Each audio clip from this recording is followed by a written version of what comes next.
Back in 2013, Valve hosted their first ever major event. This marked the beginning of a new era for Counter-Strike. And there's the killing blow! Fast forward to today, we've seen 20 majors unfold, 17 of which have been claimed by European teams. This leaves only 3 other majors for the rest of the world to win. Why has Europe been so dominant in Counter-Strike?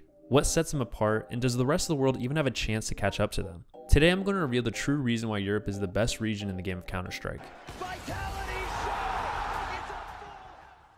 During the creation of this video, I did a lot of research to figure out exactly why Europe wins so often. I did some digging around FACEIT to discover how many players are both registered in NA and EU. Out of all my findings, what I'm about to show you surprised me the most. But before I do that, it's important that I explain a few things. First, FACEIT has a convenient tool on every FACEIT profile to show exactly where someone stands in the region's ranking. Also, no player can drop below 100 ELO. So understanding both of these things, I sought to find out the lowest ranking person in both NA and EU to discover how many players are registered in both regions. I've covered the identity of both these players so they don't receive any unwanted hate as a result of this video. This is the lowest rated NA player, ranking at 203,114. And this is the lowest rated player in EU, which is ranked at 2,292,655. Yeah, there are over 11 times more players registered to play in FACEIT in Europe than there are in North America. This is one of the biggest reasons why EU is more dominant than NA.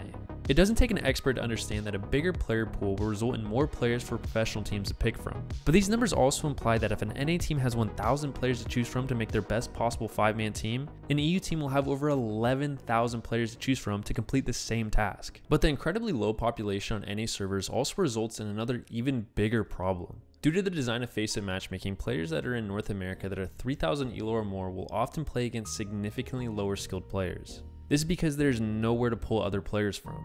This is exactly why myself being at 2300 ELO is constantly playing against players like Stu, Flom, CZ, Ponalone, and several others. Oh, and when IEM Dallas was happening and Donk was on NA servers, I played with him.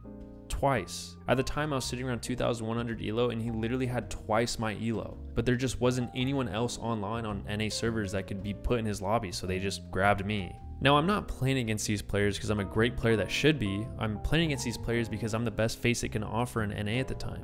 What this ultimately means is that the best players in NA that are constantly grinding the ladder to try to improve their game are frequently playing against lesser competition, which results in a slower improvement process for them. These high elo players are very rarely challenged like EU pros are.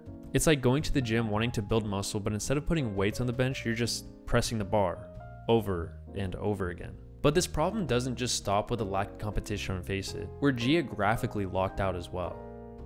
I did some research to try and find out where some organizations keep their Counter-Strike teams to try and showcase the discrepancy of practice each region receives. On the screen is a visual that shows the approximate location of some EU Tier 1 and Tier 2 teams. Note that FaZe is a North American owned team, however their entire team is not North American, nor do they even practice in the North American region. What I couldn't find out is exactly where their CS team is based out of. But here's another visual representing the same thing, but in NA. At a glance, one thing becomes obvious. Professional teams in North America receive little to no practice against reasonable competition to help prepare themselves for major events unless they are to travel to Europe. Out of the top 10 teams ranked by HLTV, only one of those teams is comprised of North American players, that being Complexity. And even then, Complexity isn't made up entirely of North American players, with JT being South African Portuguese and Halzerk being Norwegian.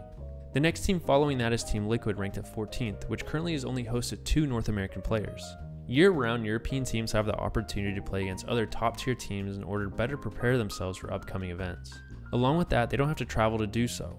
Red Bull published an article back in 2016 where they referenced an interview done with Jordan Gilbert, aka Nothing, where he said this: "Just playing closer to a world-level tournament with more and better teams and lower ping, we're able to play 5 to 10 scrims per night after running strategies, compared to home where we run maybe 2 to 4 games. Just being in Sweden and Europe pays off for our in-game performance." So if North American players don't have access to compete against world-class talent on a regular basis, and when they decide to queue FACEIT, they often play against players similar to my skill level and sometimes lower, how could North America as a region expect to perform at the highest level when a major comes around? And to add on to this, during 2020, for obvious reasons, North American teams were essentially locked out of Europe even if they wanted to get reasonable practice in. As a result of this, some speculate that the NA scene became even worse because of which. But this doesn't answer the question on why Europe has more Tier 1 teams, and why Europe has 11 times more players playing on Counter-Strike's only competitive platform. To find that answer, we have to investigate the cultural difference.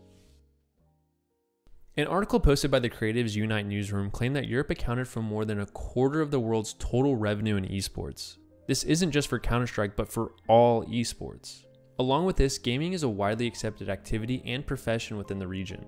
Another article posted by the Foundation Robert Schuman, the Research and Studies Center of Europe, claims that between the ages of 6 to 64, more than 1 in 2 Europeans enjoy games as a leisure activity. And my last piece of evidence I'm going to show you that will help drive home my point is a document published by the European Parliament titled Developing the Video Games and Esports Sector in the EU. This 6-page document outlines a lot of what Europe intends to do with their video game industry, most notably their intention to, and I quote, drive innovation in other economic sectors and towards a thriving European video game industry that contributes decisively to economic growth, job creation, physical and mental well-being, as well as social and cultural cohesion. It's abundantly clear that Europe is home to some of the most gamers in the world, the fastest growing esports scene economically, and most importantly, leadership driven initiatives to help foster healthy growth of their gaming and esports industry. But this phenomenon isn't the first of its kind. Something remarkably similar happened to the world of basketball. After basketball's invention in 1891 by Dr. James Naismith, the sport's popularity erupted throughout America and the world. But the reason why America has been and will likely continue to be the most dominant in the sport is due to the culture.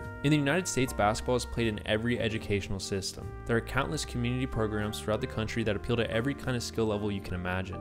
Along with this, the country's infrastructure is designed for the sport. You can find several basketball courts in almost every city in the country. Along with this, we have a collegiate level program unlike any other in the world, which serves almost as a pipeline for new talent to the NBA. Something similar to this in Counter-Strike is the academy teams Europe fosters provide players like Donk. If Europe continues on its current trajectory with esports, I can see a future where Europe manages to single-handedly change how we view professional gaming, if they haven't already. I'm not from Europe, nor have I ever had the opportunity to travel there, so I can't say for any level of certainty why specifically Counter-Strike is the region's popular game of choice. Perhaps it has something to do with the countless great players that have already paved the path for those to follow. Guys like Simple, Kenny S, and ZywOo, just to name a few. I know for myself the only reason why I started playing Counter-Strike was because of Stu, which is one of 5 North American players to win our only major. But that's similar to how the greatest basketball players in America have inspired countless others to start playing their game.